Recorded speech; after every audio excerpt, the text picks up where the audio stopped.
Islamic scholars के बयानात सुनने के लिए हमारे ऑफिशियल चैनल अल रहमान डिजिटल को सब्सक्राइब कीजिए।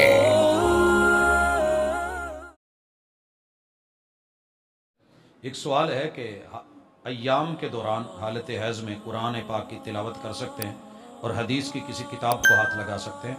भाई वो मशहूर ये है कि नहीं, ना कुरान छुआ जा सकता है ना कुरान पढ़ा जा सकता है। लेकिन ये ऐसी पाबंदी है कि जो एक असास पे है। वो असास क्या है? अफजल बेहतर औला ये है कि बंदा नहाया हुआ हो, साफ सुथरा हो, बिल्कुल पाक और ताहिर हो, और फिर कुरान मजीद को खुशबूदार मुअत्तर होके पकड़े, छुए, तिलावत करे। ये है अफजल। लेकिन क्या कोई ऐसी मुमानत है कि हम इसे पकड़ नहीं सकते या पढ़ नहीं सकते? ऐसी कोई मुमानत शरा में नहीं। जो रिवायात हैं वो सही नहीं, जो आयत का माना किया गया है वो माना ही गलत किया गया। कैसे? ला यमस्सुहु इल्लल मुतहहरून। अक्सर कुरान मजीद के पीछे ये आयत लिखी हुई होती है कि इसको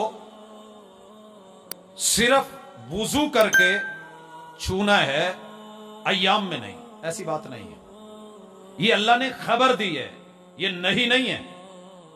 नहीं में मुमानत होती है और खबर में या सदाकत होती है या झूठ होता है। अल्लाह कहते हैं कि इसे नहीं छूते सिवाय पाकीज़ा के।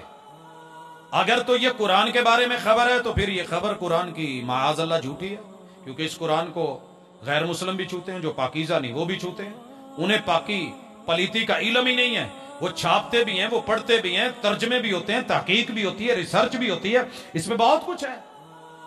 असल में ये खबर है लौहे महफूज के बारे में। लौहे महफूज को छूने वाले सिर्फ पाकीज़ा फरिश्ते हैं। तो खबर सच्ची है, उसका उससे ताल्लुक है, कुरान से है ही नहीं। तो अगर एक गैर मुस्लिम को आप कुरान मजीद का नुस्खा देंगे ही नहीं, उसे कहे पहले मुसलमान हो फिर पढ़ना, तो ये तो कोई बात नहीं हुई। गैर मुस्लिम को ये नुस्खा दिया जा सकता है, वो पढ़ेगा। इसी तरह मुसलमान नजस नहीं होता। रसूल सल्लम की अहलिया, आप कहते हैं कि मुझे वो जाए नमाज पकड़ाएं। जाए नमाज पाकीज़ा जगह है, जगह पाकीज़ा ना हो तो नमाज नहीं होती। उन्होंने कहा कि हुजूर मैं अय्याम से हूं। रसूल सल्लम के लफ्ज सुनिए, कहा तूने ये हाथ से पकड़ाना है ना, वो तेरे हैज का खून तेरे हाथ में तो नहीं है। मुर्शिद ने मस्जिद नबवी में बैठ के उनसे पकड़ा, हाथ वो वाला मस्जिद नबवी में आया, जाए नमाज को लगा। फिर इतना तशद्दुद नहीं करें कि ये बच्चियां पहले उधर हिफज कराना है, फिर इन दिनों में नहीं पढ़ना, फिर वो भूल जाती हैं, फिर ये मसला वो मसले। पढ़ा जा सकता है, छुआ जा सकता है, लेकिन बिला वजह नहीं। जब इंसान ठीक है, साफ सुथरा है, पाकीज़ा साफ सुथरे माहौल में। लेकिन अगर इस कैफ के साथ है, ये पुरानी सोचे थी जब लोग आटा नहीं गूंदने देते थे, रोटी नहीं बनाने देते थे औरत को, ये नहीं करना वो नहीं करना। इस्लाम ने ये सारे बुत तोड़े हैं, तो इसको उसके लेवल पे रखिए।